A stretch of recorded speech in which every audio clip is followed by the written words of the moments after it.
he struck down 4 of my videos. I have been hit with some bullshit strikes. This strike was false. This strike doesn't make sense. Your account's been terminated. What? Yeah. Me, Bob Show, Josiah Clark, we all got strikes from our review of Cool Cat. I've had loads of strikes. A community strike. He actually got the strike because he made a video. I have received a community strike because of it. Strike. For me, vlogging. Big YouTubers getting strikes. We reported that he got a few strikes on his channel. I want to apologise for the seriousness of this video. I will be making little to no jokes throughout because this situation is no laughing matter, especially for the smaller content creators like myself. But instead of making jokes, I'm going to be talking about a joke. That joke being the jaded YouTube strike system, that as of right now, the likelihood of that system being abused is formidable.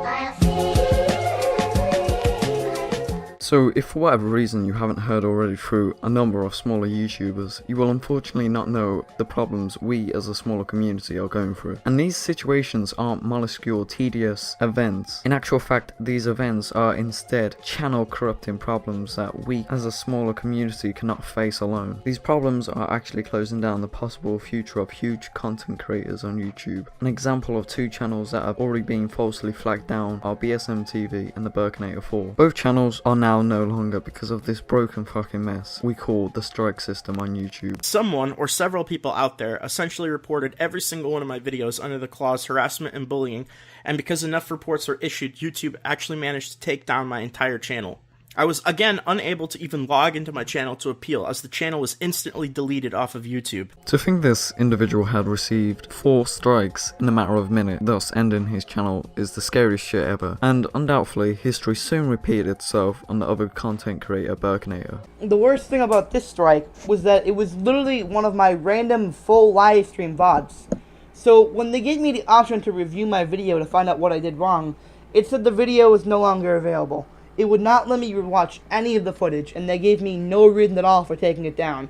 I appealed it, and before I could even get back, my fucking channel got shut down. Not only did they kill my channel, but they killed my Google Plus account and my Gmail. You can really hear the emotion through both the content creators' voices, and it's truly really sad to hear them like this because they're both really happy individuals. I mean, I've talked to Burkinator quite a lot recently, and he's such a nice guy, and for him to be affected by this is absolutely devastating. These complete shutdowns of both channels were completely and totally unwarranted, and both of them had little to no time to fix the situation. For example, BSM got all 4 strikes within 5 minutes, meaning he couldn't even appeal them, and Burke, although he may have appealed his first strike, didn't even receive anything from YouTube quick enough to resolve the problem, as his channel was shortly falsely flagged down. And this is a clear example of why YouTube is broke. It's now known to the community as a product of abuse. This system is insane to think of it as a system to help us content creators. In actual fact, it's helping trolls and haters,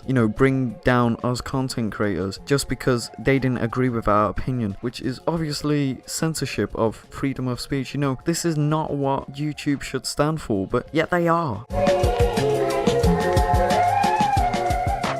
The people affected by the abuse of the system so far that are too small to make a loud enough voice to project their situation to those that can genuinely help their channel out a lot are either the T-Rex, BSM TV, the Burkinator 4, Elvis the Alien, the Dingster, Mama Max, Sinnoh, and the Offminator. These are, of course, only a handful of people that I personally know and have talked to. Yet, I know there are hundreds of channels, maybe even thousands, that are in the same situation as these guys, but don't have the connections or a large enough audience to project their problem to someone that can resolve this issue. The people I listed have their own videos, and I'll highly recommend that you watch them to understand their struggles on this matter. Each video will be linked in the description below. The majority of people I have mentioned who have been affected by the same situation have been flagged for quote-unquote bullying or harassment, which is something I know for definite none of these creators that I have listed do. The Burkinator, for example, made a few videos where he featured on other people's YouNow streams. On these streams, he usually dressed up as a ketchup bottle, also known as the Ketchup Monster, and often shouted something comedic down his mic. Every person that featured the Burkinator on their stream was laughing or at least smiling at his actions. Yet people who featured him on their streams that enjoyed his presence, individuals decided to false flag it as harassment or bullying, thus taking down the video, and there's where the problem lies.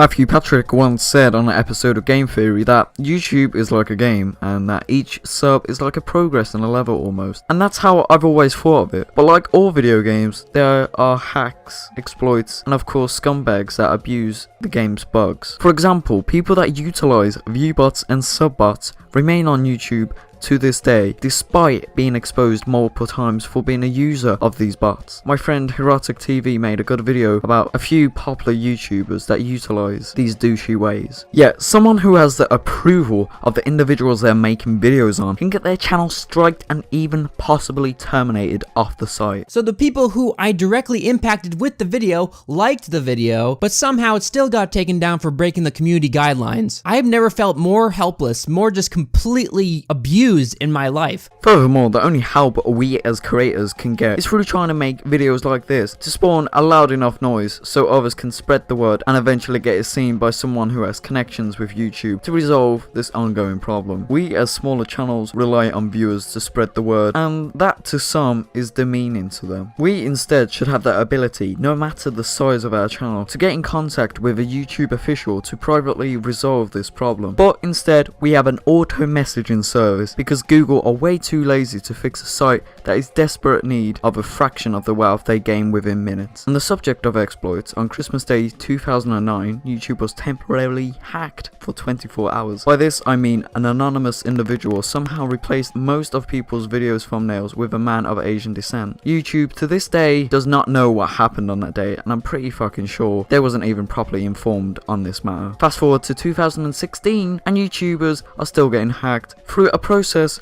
of exploiting the verification step on their Google accounts. How the fuck is a website with a value of 40 billion still not able to fix this minute problem to benefit creators, especially of smaller size? And that is why YouTube is broke.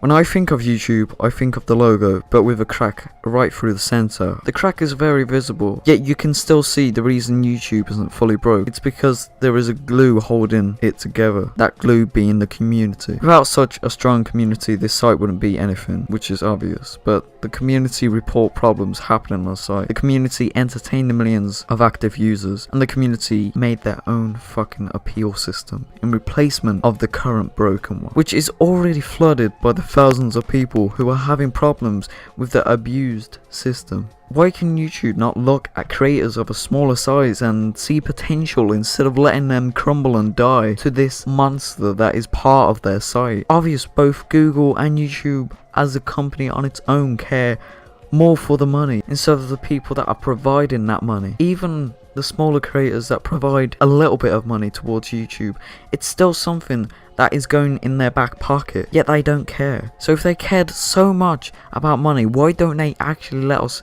grow so they receive more money? In conclusion, YouTube's biggest problem is not their abuse system, but it's their greed. Their greed is stopping anything from being fixed.